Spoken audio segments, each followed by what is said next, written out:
Jurassic Park or Noah's Ark? That's the question for this next story, a new segment I'm calling Anything But Politics. I'm Jenna, and this is Smarter News.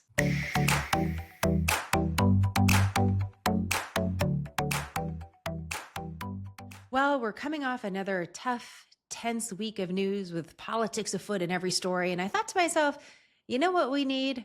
A break. And you know what I want to read?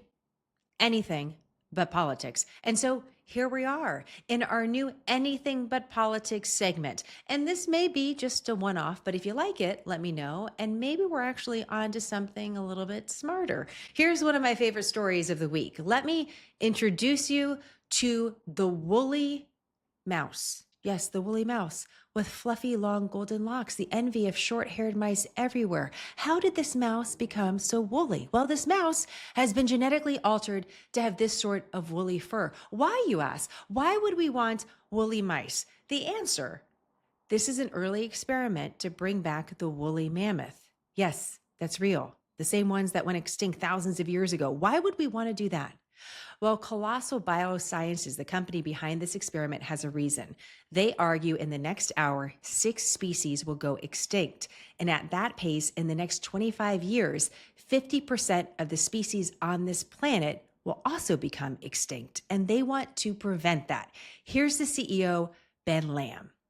But so what we are working on is to use a lot of ancient DNA, computational analysis, advanced editing tools, and advanced embryology to bring back those lost genes, engineer them into their closest living relatives, so that we get functional de-extinction, right? It's not possible to clone an extinct species. It is possible to do functional de-extinction, where we're bringing back those core phenotypes or physical traits, and then looking at those traits that we can then rewild back into their natural habitat. Now, it goes without saying, this is controversial science, and some aren't sure it will even work. Would a gene-edited woolly mammoth, in fact, be the same as a woolly mammoth of yesteryear, or simply, a hairy elephant? Does the world need a hairy elephant? Do we even need a woolly mammoth? What would happen if a woolly mammoth just roamed down your street or you had a herd at the local park? Here's Professor Adrian Lister from the UK's Natural History Museum talking a little bit about what it was like to live with woolly mammoths. Seeing a herd of woolly mammoths must have been a remarkable sight for our ancestors. I imagine that if one kept one's distance, they would be okay to be around, but you wouldn't want to get too close. Now, the original woolly mammoth survived for about 500,000 years before becoming extinct about 4,000 years ago.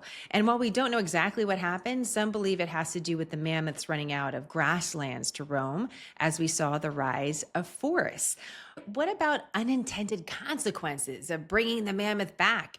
We all saw Jurassic Park. Remember this? If there's one thing the history of evolution has taught us, it's that life will not be contained. Life breaks free, it expands to new territories, and it crashes through barriers painfully, maybe even dangerously, but, well, there it is. There it is.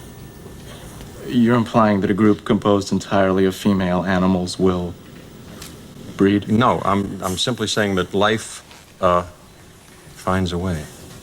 But on the flip side, if we have the technology and it can help save species from extinction, why would we not use it?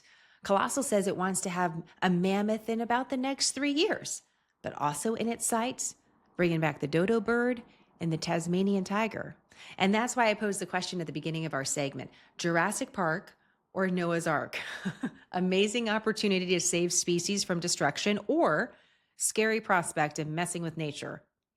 Or maybe a little bit of both. You be the judge. I'll see you in the comment section on YouTube and on podcasts.